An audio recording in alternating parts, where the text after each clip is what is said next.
Itukuzwe damu ya Kristo.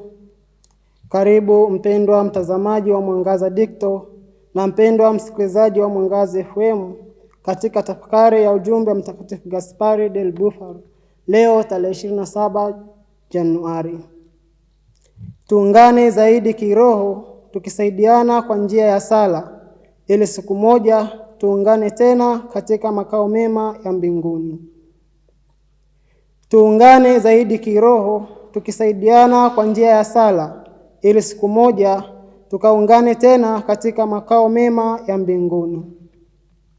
Ndugu zangu, tafakari hii ina sehemu kuu mbili.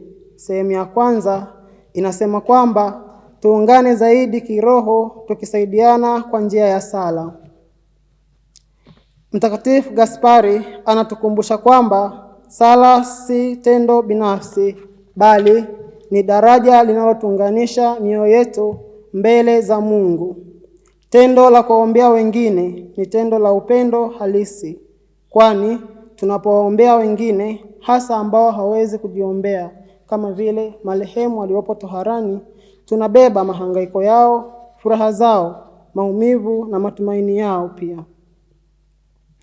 Tunaalikwa kuangalia maisha ya Kristo kwa mtazamo wa undugu na umoja wa kina wa kiroho. Sehemu ya pili ya tafakari hii inasema kwamba ili siku moja tukaungane tena katika makao mema ya mbinguni. Sehemu hii ya pili inaweka wazi lengo la safari ya imani ambayo ni uzima wa milele. Mtakatifu Gaspari anatufundisha kwamba maisha ya hapa duniani ni mapito, ni maandalizi. Sala, upendo na msaada kwa wengine ni mbegu tunazopanda sasa, tukitazamia mavuno ya uzima wa milele. Tukirejea waraka wa Waebrania sura ya 10 aya 24 hadi 25. Tafakarini jinsi ya kuhamasishana katika upendo na matendo mema, wala tusiache kukusanyika pamoja kama ilivyo desturi ya wengine, bali tuonyane na kuzidi kufanya hivyo kwa kadri mnavyoona siku ile kuwa inakaribia. Mwandishi wa waraka huu wa Waebrania aliwahasa Waebrania wawe na umoja katika sala, wakiendelea kushirikiana, kuombeana na kupeana matumaini, wakingoja ile siku ambayo Bwana alikuwa amewaahidia kuwaletea utukufu na ukombozi. Tafakari hii inatukumbusha mambo makuu matatu. Jambo la kwanza, ushirika wa watakatifu. Tunapoomba pamoja kwa ajili ya wengine, tunaishi ukweli kwamba kanisa ni mwili mmoja.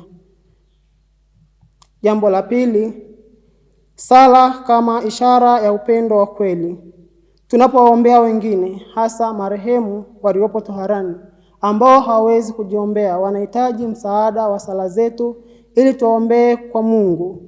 Tunaonyesha ishara ya upendo wa kweli usio na masharti, wenye kuponya majeraha yao na pia kuwarejeshea matumaini yao na kutuliza maumivu yao katika hali walinaoipitia wakiwa toharani.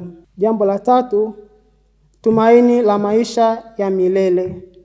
Lengo la mwisho la umoja huu wa Kikristo ni makao mema ya mbinguni. Tunapoungana zaidi kiroho, tunasaidiana kwa njia ya sala ili siku moja tukutane tena katika maisha mema ya mbinguni.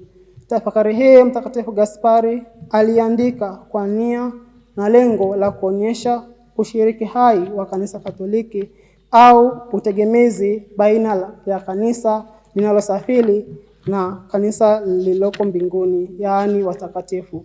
Tunategemea zaidi sala kutoka kwa watakatifu, nasi sala zetu zinahitajika zaidi kuwaombea wale ambao hawezi kujiombea wenyewe, ili waweze kupata kitulizo cha mahangaiko yao wanayopitia, hasa marehemu waliopo toharani. Itukuzwe damu ya Kristo. Tafakari hii imeletwa kwenu nami Frater Deus Robert Enos, frateli wa shirika la wamisionari wa damu takatifu ya Yesu.